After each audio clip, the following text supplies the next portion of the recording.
Good afternoon students. आज का जो वीडियो लेक्चर होगा उस पर हम देखेंगे लिमिटेशंस और एडवांटेज या एप्लीकेशन। हेनरी लॉ का लिमिटेशन क्या है और हेनरी लॉ का एप्लीकेशन क्या है रियल लाइफ में, और फिर दो चार जेई के क्वेश्चंस को करेंगे हेनरी लॉ पर, और फिर तब हमको ये समझ में आएगा कि हेनरी लॉ से रिलेटेड किस तरह का क्वेश्चन पूछा जाता है। तो सबसे पहले लिमिटेशन की बात कर लीजिए। लिमिटेशन का मतलब हुआ डिसएडवांटेज, इसका क्या क्या खामी है, इसमें डिमेरिट क्या क्या है, उसी को हम लिमिटेशन बोलते हैं। तो हेनरी लॉ का लिमिटेशन ये है कि ये हर गैस के लिए एप्लीकेबल नहीं होता है। ये उन्हीं गैस के लिए एप्लीकेबल होगा जो nearly equal to ideal behaviour रखते हो। नियरली इक्वल टू 100% तो कोई गैस आइडियल हो नहीं सकता है, तो जो gas nearly equal to ideal gas के करीब होगा उसी में हम हेनरी लॉ को यूज़ कर सकते हैं। आइडियल गैस होने के लिए जो कंडीशन होता है वो होता है प्रेशर का लो होना और टेम्परेचर का बहुत हाई होना। टेम्परेचर बहुत हाई होगा और प्रेशर जब लो रहेगा तो गैस की काइनेटिक एनर्जी बहुत ज़्यादा होगी। जब काइनेटिक एनर्जी बहुत ज़्यादा होगी तो जाहिर सी बात है कि इंटरेक्शन जो गैस का मॉलिक्यूल का दूसरे मॉलिक्यूल के साथ होगा वो बहुत लो हो जाएगा, इंटरेक्शन बहुत ना के बराबर हो जाएगा। तो उसी कंडीशन को हम बोलते हैं आइडियल गैस का कंडीशन। आइडियल गैस का कंडीशन ये है कि एक गैस का मॉलिक्यूल दूसरे गैस के मॉलिक्यूल के साथ कोई इंटरेक्शन नहीं करता हो।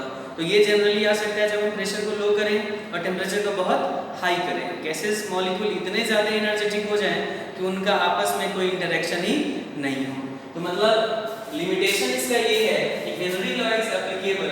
पहला लिमिटेशन कि Henry law is applicable, Henry law is applicable when the gases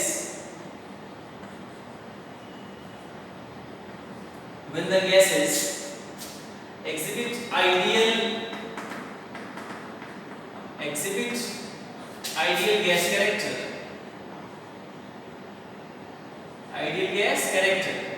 that is the pressure should be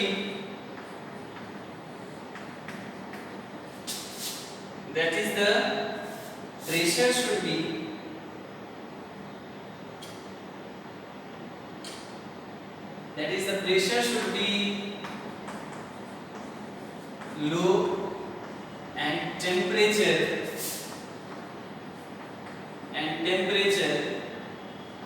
should be high।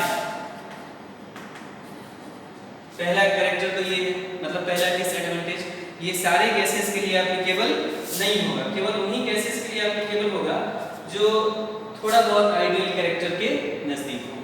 दूसरा प्रॉपर्टी है ये उन गैसेस के लिए एप्लीकेबल नहीं होगा जो सॉल्यूशन में जाकर या तो एसोसिएशन करते हैं या डिसोसिएशन करते हैं। माने सॉल्यूशन में जो सॉल्वेंट मॉलिक्यूल है वाटर, उनके साथ अगर केमिकल रिएक्शन कोई गैस कर रहा है तो फिर उसमें ये एप्लीकेबल नहीं होगा। मतलब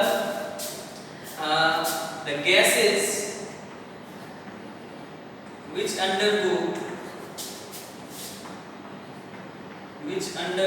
dissociation or association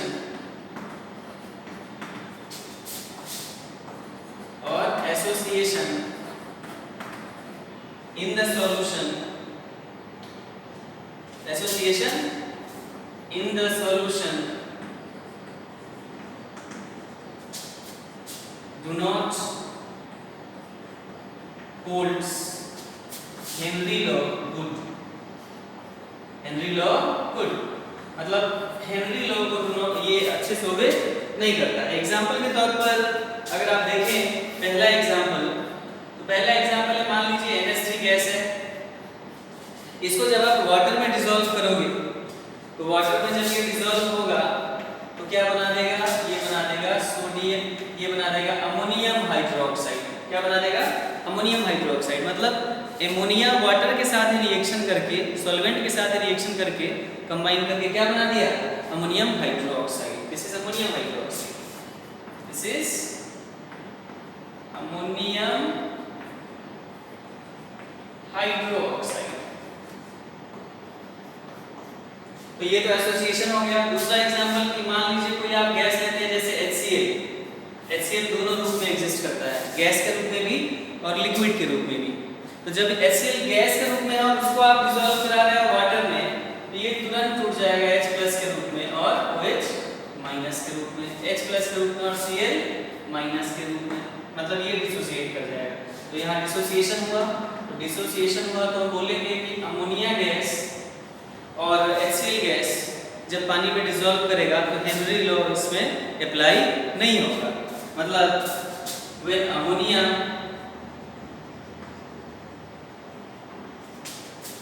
और HCl dissolves in water, then Henry law is not applied. Henry law is not applied. Henry law का इस्तेमाल नहीं होता है। मतलब हेनरी लॉ का डिमेरिट, ये दो डिमेरिट है। पहला कि ये तो सिर्फ आइडियल गैस के लिए या वो गैस जो आइडियल कैरेक्टर के काफ़ी नज़दीक हो वहाँ के लिए इस्तेमाल होगा, मतलब टेम्परेचर काफ़ी हाई हो और प्रेशर काफ़ी लो हो, वहाँ कंडीशन के लिए ये अप्लाई होगा। दूसरा कि जो हेनरी लॉ है वो वहाँ पर लागू नहीं होगा जहाँ पर जो गैस है वो वाटर में जाकर डिसोसिएशन या एसोसिएशन कर रहा है। एग्जाम्पल के तौर पर मैंने बताया कि जो अमोनिया है वो एसोसिएशन करके अमोनियम हाइड्रोक्साइड बना दे रहा है, वहीं दूसरी तरफ ड्राई HCl जो है वो वाटर में जाकर के क्या बना दे रहा है, H प्लस और Cl माइनस में टूट जा रहा है। दैट्स व्हाई ये यहाँ पर इन दो केसेस में ये लागू नहीं होगा। अच्छा, आपके मन में सवाल होगा कि सर HCl जो है ये तो एसिड नहीं है, ड्राई गैस HCl का दो फॉर्म होता है। एक बात समझ लो, आप ऐसे समझो कि HCl का दो फॉर्म होता है, एक HCl गैस और एक HCl लिक्विड जिसको हम एक्वस बोलते हैं। तो ये एसिडिक होता है, एक्वस वाला जो होता है वो एसिडिक होता है और ये नॉन एसिडिक होता है। क्या होता है ये? Non acidic. नॉन एसिडिक का मतलब कि ये H प्लस और Cl माइनस नहीं देता है ये, लेकिन यहाँ पर मैंने दिखाया कि HCl गैस वाटर में मिलेगा तो क्या देता है, H प्लस और Cl माइनस। होता ये है कि पहले HCl गैस जो है, HCl गैस ये वाटर के साथ मिल करके बनाता है H2O एक्वस। क्या बनाता है? HCl aqueous. क्या बनाता है? HCl aqueous. और ये HCl एक्वस ये नॉन एसिडिक है, दिस इज नॉन एसिडिक, और ये क्या हो गया, एसिडिक हो गया। तो एसिडिक होने की वजह से जब ये पानी में मिलेगा तो ये कैसे टूटेगा, H प्लस और Cl माइनस एक्वस और एक्वस के रूप में टूटेगा। सो डोंट गेट कंफ्यूज्ड कि सर ड्राई HCl तो एसिड नहीं है तो H प्लस कैसे दे रहा है। ड्राई HCl H2O के साथ मिलके पहले बना रहा है HCl aqueous and then HCl aqueous dissociate कर रहा है H प्लस में और Cl माइनस में। तो जहाँ भी डिसोसिएशन हो जाए या काइंड ऑफ एसोसिएशन हो जाए वहाँ पर इस लॉ को हम यूज नहीं करते हैं। इतना बात तो आई होप कि समझ में आया होगा। अब उसके बाद देखते हैं एप्लीकेशन ऑफ हेनरी लॉ, कहाँ रियल लाइफ में ये अप्लाई करता है। ठीक है, इसको देखते हैं।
आते हैं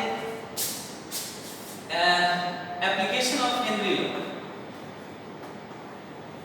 application of Henry law, Henry law का एप्लीकेशन कहाँ होता है और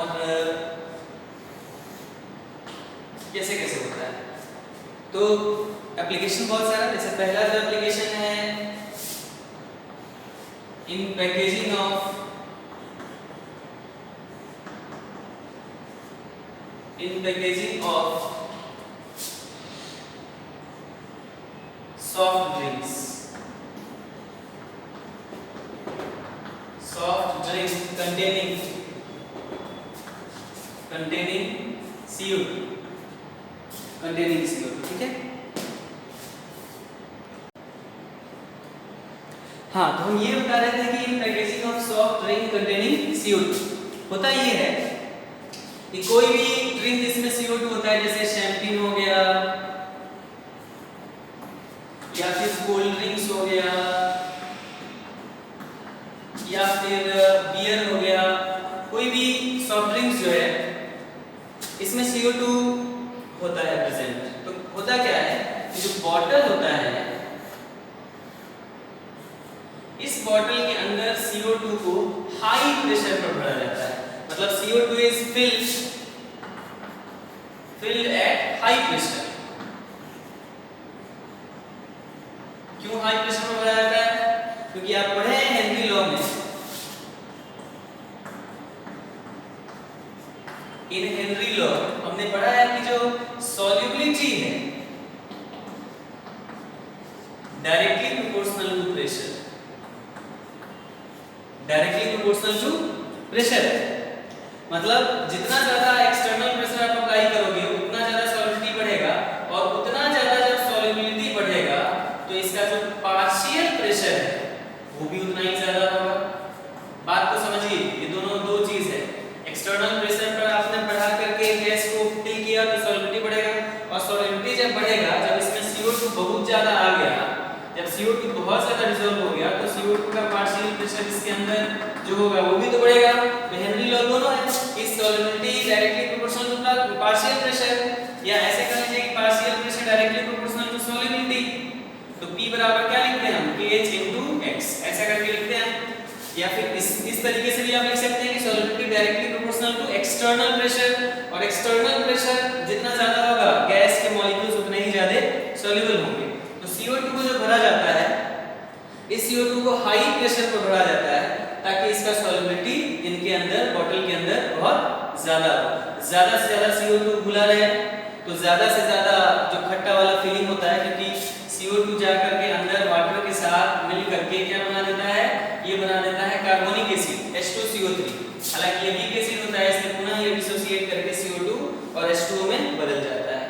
जब आप हाई प्रेशर पर CO2 को भरते हैं तो ये वाटर के साथ मिल करके, मतलब ये जो ड्रिंक है जिसमें वाटर वगैरह होगा अंदर सॉल्वेंट के रूप में, उसके साथ मिल करके H2CO3 बना देता है। और जैसे ही आप बोतल के ढक्कन को खोलते हो तो प्रेशर क्या करते हो, प्रेशर लो हो जाता है। तो प्रेशर जैसे ही लो होता है तो CO2 बबल्स आउट होने लगता है। माने वही H2CO3 जो इसके अंदर कार्बोनिक एसिड बना हुआ था, अब ये CO2 के रूप में और H2O के रूप में टूट जाता है। CO2 गैस होता है, ये बबल आउट कर जाता है और वाटर इसी के अंदर आ जाता है। तो पहला तो यूज है हेनरी लॉ का जनरल लाइफ में या डे टू डे लाइफ में, कि जितने भी सॉफ्ट ड्रिंक हैं जिसमें CO2 प्रेजेंट होता है, चाहे वो कोल्ड ड्रिंक हो, चाहे वो बियर हो, चाहे वो शैंपेन हो, चाहे वो और भी कोई ड्रिंक हो जिसमें CO2 प्रेजेंट होता है, उसमें CO2 गैस को हाई प्रेशर पर भरा जाता है। हाई प्रेशर पर इसलिए भरा जाता है क्योंकि हाई प्रेशर होने से सॉल्युबिलिटी गैस का बढ़ेगा, और सॉल्युबिलिटी बढ़ेगा तो CO2 वाटर के साथ मिलकर H2CO3 का प्रोडक्शन करेगा, जिसकी वजह से साल्ट टेस्ट जो है, खट्टा खट्टा टेस्ट, वो आपको कोल्ड ड्रिंक में देखने को मिलेगा। ठीक है, तो पहला एप्लीकेशन तो ये हो गया। दूसरा एप्लीकेशन क्या होता है उसको जरा देखते हैं। पहला एप्लीकेशन आई होप की समझ में आ गया होगा। अब दूसरे एप्लीकेशन को जरा देखते हैं। दूसरा एप्लीकेशन क्या है,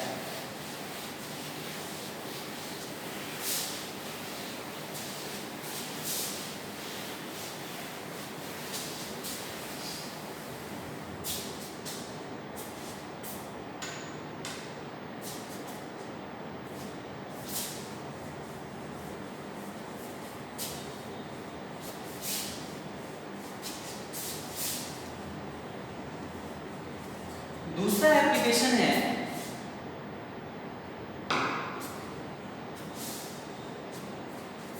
दूसरा जो एप्लीकेशन है वो है ब्रीदिंग से संबंधित। ब्रीदिंग, सांस जो हम लेते हैं उससे संबंधित। देखिए होता क्या है कि जब हम सांस लेते हैं तो लंग्स में या सांस हम लेते हैं, मान लीजिए ये थ्रोट है,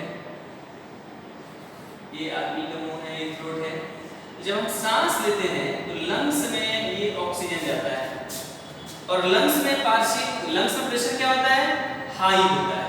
लंग्स में क्या होता है, प्रेशर हाई होता है। तो प्रेशर जब लंग्स में हाई होता है, जब हम ब्रीथ इन कर रहे होते हैं, सांस ले रहे होते हैं, तो ज्यादा से ज्यादा ऑक्सीजन हमारे ब्लड में डिसॉल्व होता है। Because higher is the partial pressure, higher is the solubility. ये वाला लॉ तो पढ़ा ही है आपने, Kh/x। यही तो है हेनरी लॉ। प्रेशर बढ़ेगा तो सॉल्युबिलिटी बढ़ेगा। सॉल्युबिलिटी को यहाँ पर मोल फ्रैक्शन के रूप में दिखा रहे हैं। तो जब आप सांस लेते हो तो लंग्स में प्रेशर बहुत हाई होता है और हाई होने की वजह से ज्यादा जो O2 है वो डिसॉल्व होता है ब्लड में। लंग्स के थ्रू फिर उसका मैकेनिज्म होता है, वो ब्लड में जाता है और ब्लड में जा करके हेमोग्लोबिन के साथ वो कंबाइन करता है। मतलब O2 combines with hemoglobin to produce oxyhemoglobin।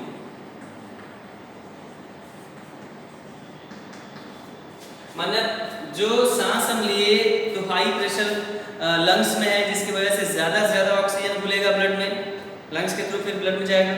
तो ज्यादा प्रेशर होने की वजह से solubility of O2 in blood increases।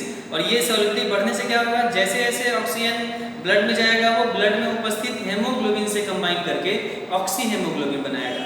और उसके बाद क्या होगा, ये फिर टिश्यूज में जा करके जहाँ पर पार्शियल प्रेशर लो होता है, ये ऑक्सीजन बाहर निकल जाएगा और बाकी वर्क के लिए कंज्यूम हो जाएगा। तो जहाँ प्रेशर लो होगा वहाँ सॉल्युबिलिटी घटेगी O2 की, तो जाहिर सी बात है ये बाहर बबल आउट होगा। तो टिश्यू में पार्शियल प्रेशर क्या होता है, कम होता है। तो टिश्यू में प्रेशर कम होने की वजह से जो O2 था हेमोग्लोबिन में, ऑक्सी हेमोग्लोबिन के साथ प्रेजेंट जो O2 था वो टिश्यू में जाकर के प्रेशर उसका कम हो जाता है, जिसकी वजह से O2 क्या होता है, रिलीज हो जाता है बाहर। प्रेशर कम हुआ तो सॉल्युबिलिटी घटेगी तो less and less O2 dissolve होना चाहेगा तो वो बाहर हो जाता है और बाहर होने के बाद फिर O2 बाकी मेटाबॉलिज्म में कंज्यूम हो जाता है। लेकिन जब फेफड़ा के हेल्प से, लंग्स के हेल्प से वो अंदर जा रहा होता है, उस समय पार्शियल प्रेशर इसका बहुत ज्यादा होता है। फेफड़ा के अंदर मतलब लंग्स के अंदर प्रेशर बहुत ज्यादा होता है, जिसकी वजह से O2 का जो सॉल्युबिलिटी है वो बढ़ जाता है। तो लंग्स के हेल्प से O2 चला जाता है आपके ब्लड में और ब्लड में O2 हेमोग्लोबिन के साथ मिलके ऑक्सी हेमोग्लोबिन नाम का कॉम्प्लेक्स बनाता है और टिश्यूज में जहाँ प्रेशर लो होता है वहाँ O2 बबल आउट हो जाता है। तो एक तो ये मैकेनिज्म है, हमारे बॉडी के अंदर भी हेनरी लॉ का इस्तेमाल हो रहा है। दूसरा एप्लीकेशन ये था। तीसरा एप्लीकेशन है कि जब आप पहाड़ पे जाते हो, मीन्स हिली एरिया पर जाते हो या हिल स्टेशन पर जाते हो या काफ़ी ऊंचाई वाले इलाके पर आप जाते हैं, मतलब तीसरा एप्लीकेशन है at high altitudes. High altitude का मतलब जैसे लद्दाख हो गया, माउंट एवरेस्ट हो गया, इन सब जगहों पर ज़्यादा, जहाँ ग्राउंड की तुलना में काफ़ी ज़्यादा हाइट है। तो एट हाई अल्टीट्यूड आपको पता है हाई अल्टीट्यूड पर जो प्रेशर होता है वो क्या होता है, घटता है। हाई अल्टीट्यूड पर प्रेशर क्या होता है, घटता है, प्रेशर कम हो जाता है एयर का। तो जैसे ही आदमी ऊपर जाता है हाई अल्टीट्यूड वाले एरिया पर, तो अब ऑक्सीजन का मात्रा मतलब प्रेशर जो है घट गया। तो प्रेशर कम हो गया तो जो सॉल्युबिलिटी है ऑक्सीजन की ब्लड में वो तो घट जाएगा ना, क्योंकि solubility directly proportional to partial pressure और हाई अल्टीट्यूड एरिया पर प्रेशर कम हो जाता है। तो प्रेशर कम हो जाने से सॉल्युबिलिटी घट जाएगा। सॉल्युबिलिटी जब घट जाएगा तो ब्लड में ऑक्सीजन अब कम कंबाइन होकर के ऑक्सी हेमोग्लोबिन बनाएगा। तो इसके वजह से ज़रूरत जितना है उससे कम ऑक्सी हेमोग्लोबिन आपको मिलेगा और body weakness, kind of nervousness महसूस करेगा। किसी भी चीज़ को डिसाइड करने में, कोई बात समझने में बहुत देर लगाएगा, डिले लगाएगा। मतलब ऑक्सीजन जितनी ज़रूरत थी उससे ऑक्सीजन अब कम हो गया। और ऐसे बीमारी को हम क्या बोलते हैं, ऐसे बीमारी को हम एक नाम से जानते हैं, एनोक्सिया। इसको क्या बोलते हैं, एनोक्सिया। एनोक्सिया का मतलब कि हाई प्रेशर वाले इलाके, हाई अल्टीट्यूड वाले इलाके पर प्रेशर कम होता है। प्रेशर कम होगा तो solubility of O2 in blood कम होगा, तो उसके वजह से आदमी का जो मेंटल लेवल ऑफ थिंकिंग होता है, किसी भी चीज़ को सोचने समझने की क्षमता, वो स्लो डाउन हो जाती है। जो चीज़ आप 2 मिनट में समझ सकते हो उसको 4 मिनट लगेगा समझने में। मतलब a kind of nervousness exist है। और ऐसे बीमारी को क्या बोलते हैं? ऐसे बीमारी को बोलते हैं एनोक्सिया। तो एनोक्सिया भी होता है। तो बॉटल को भरने में, मैंने इसका एप्लीकेशन क्या है, बॉटल को भरने में हाई प्रेशर पर आप भरते हो ताकि सॉल्युबिलिटी बढ़ जाए। दूसरा कि आप लंग्स के हेल्प से जब सांस लेते हो तो लंग्स में पार्शियल प्रेशर ज़्यादा होता है, या यूँ कह लीजिए प्रेशर ज़्यादा होता है। तो प्रेशर ज़्यादा होने की वजह से ज़्यादा से ज़्यादा वो खुलता है ब्लड में और ऑक्सीजन हीमोग्लोबिन बनाता है, और फिर वहाँ पर रिलीज आउट हो जाता है वो जहाँ पर प्रेशर कम होता है। और प्रेशर कम कहाँ पर होता है? टिश्यूज में। तो ये दो एप्लीकेशन था। तीसरा एप्लीकेशन था हाई अल्टीट्यूड एरिया पर। तो इस तरह से एप्लीकेशन आपने देखा किसका? आपने एप्लीकेशन देखा हेनरी लॉ का। फिर आपने लिमिटेशंस भी देखा। लिमिटेशन का मतलब कहाँ पर इसको इस्तेमाल हम नहीं कर सकते। आइडियल गैस कैरेक्टर के रूप में ये यूज़ हो सकता है, तो वो गैस जो आइडियल गैस कैरेक्टर से काफ़ी दूर है वहाँ पर हेनरी लॉ का इस्तेमाल हम नहीं कर सकते हैं। और उसके बाद दूसरा जो लिमिटेशंस था वो था कि ये वहाँ पर एप्लीकेबल नहीं होगा जहाँ एसोसिएशन या डिसोसिएशन का खेल चलता है। ठीक है, तो इस तरह से हेनरी लॉ लगभग समाप्त हो गया। 100% इसलिए समाप्त नहीं बोलेंगे क्योंकि जेई का क्वेश्चन अभी बाकी है, उसको करते हैं, फिर उसके बाद आई थिंक ये समाप्त माना जाएगा। इसको मिला है।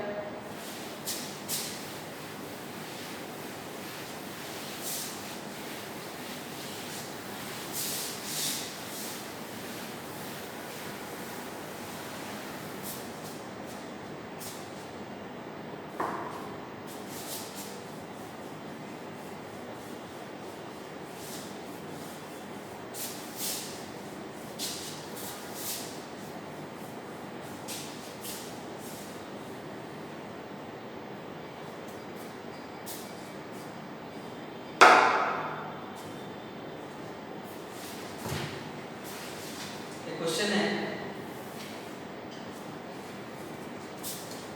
जेई 2019 का क्वेश्चन है।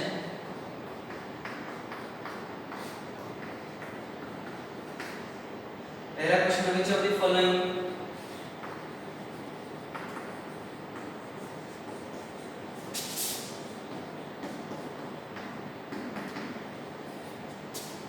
the following statements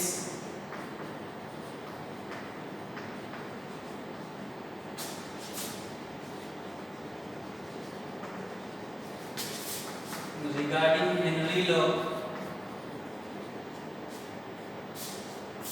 is not correct?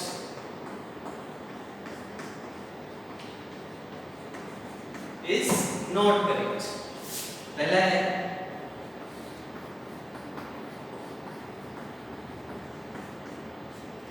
different gases have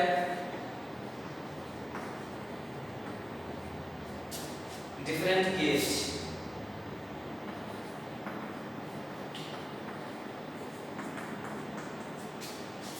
The values at same temperature।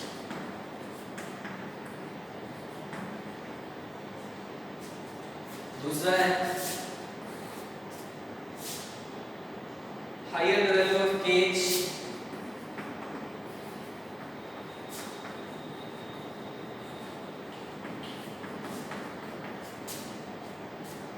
at a given pressure, higher is the solubility।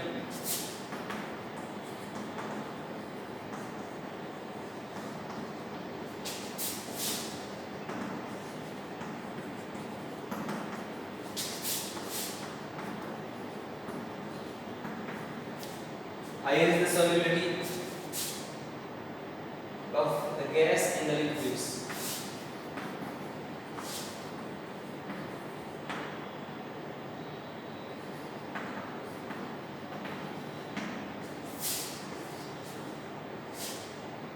The values of kH increases with increase of temperature। The values of kH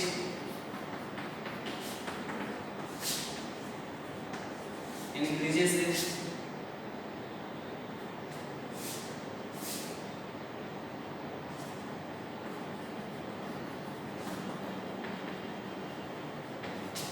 with increase of temperature, and kH is a function of nature of gas।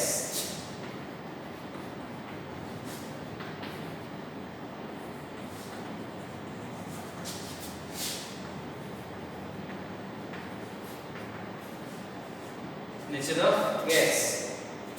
Last है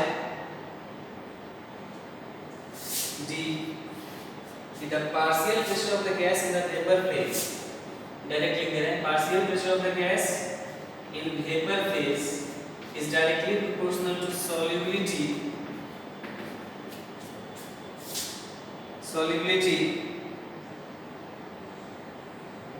of gas in solution।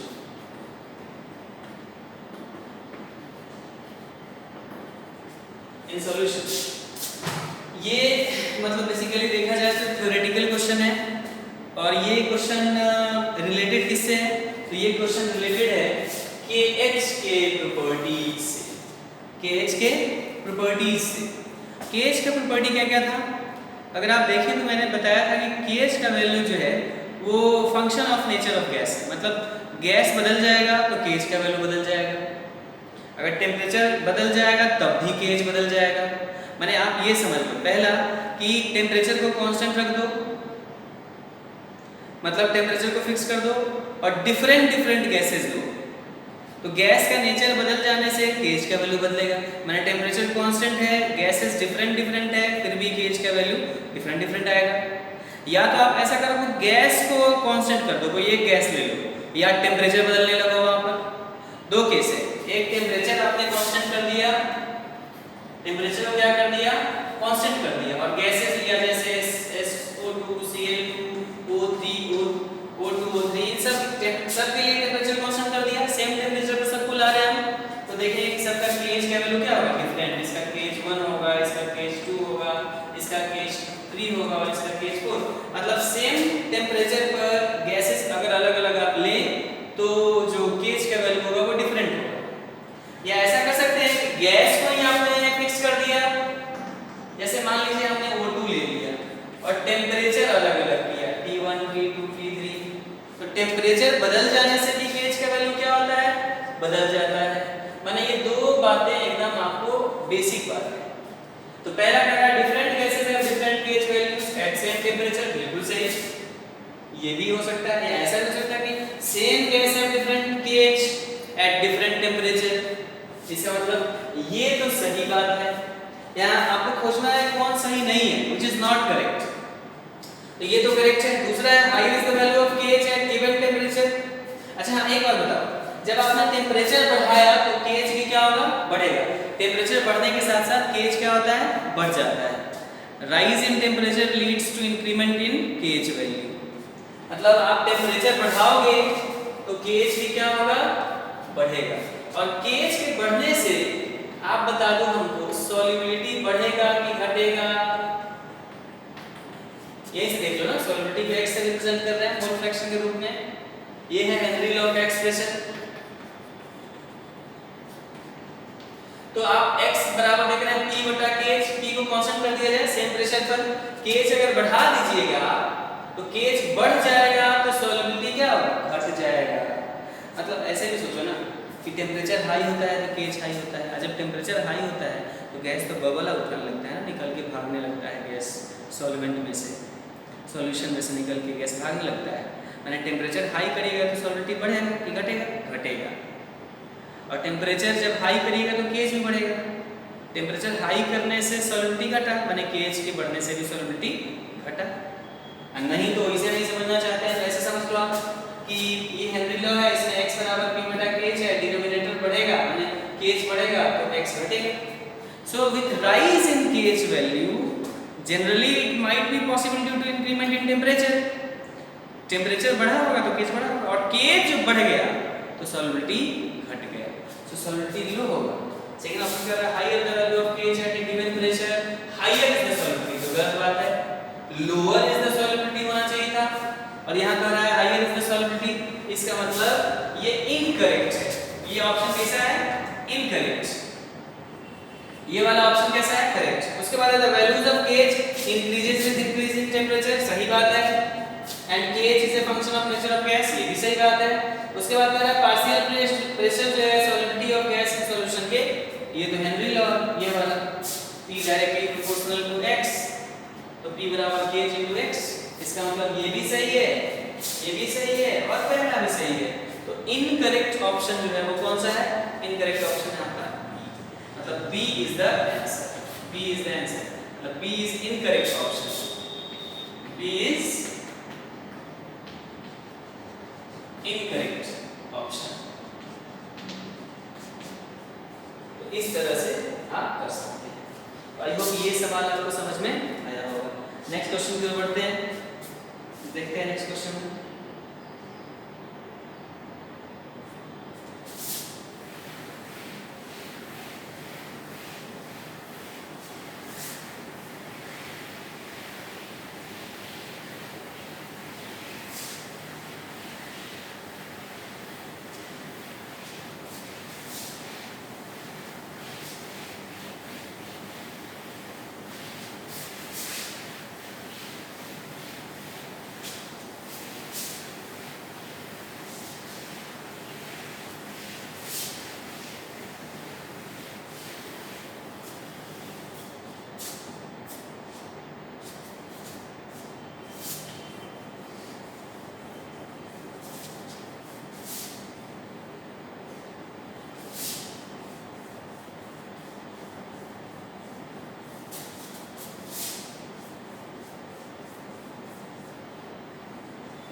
अगला question है,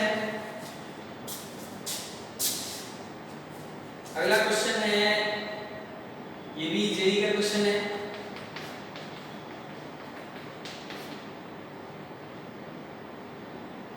the Henry law constant for, question है the Henry law constant for Henry law constant for the solubility of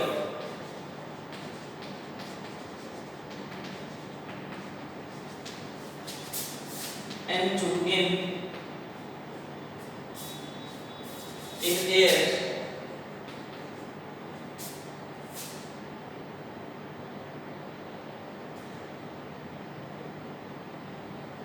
in water, solubility of N2 gas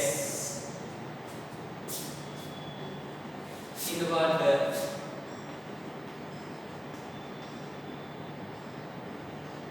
is 1.0 into 10 to the power 5 atm. The mole fraction of N2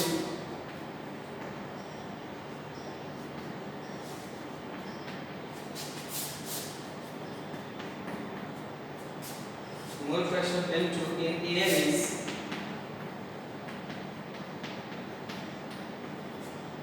0.8. The number of mole of N2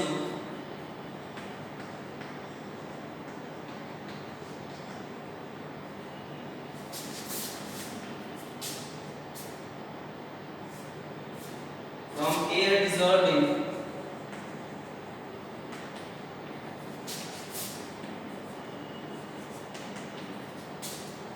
dissolved in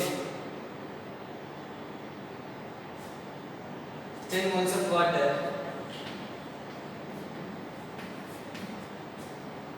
10 moles of water at 298 Kelvin and 5 atm pressure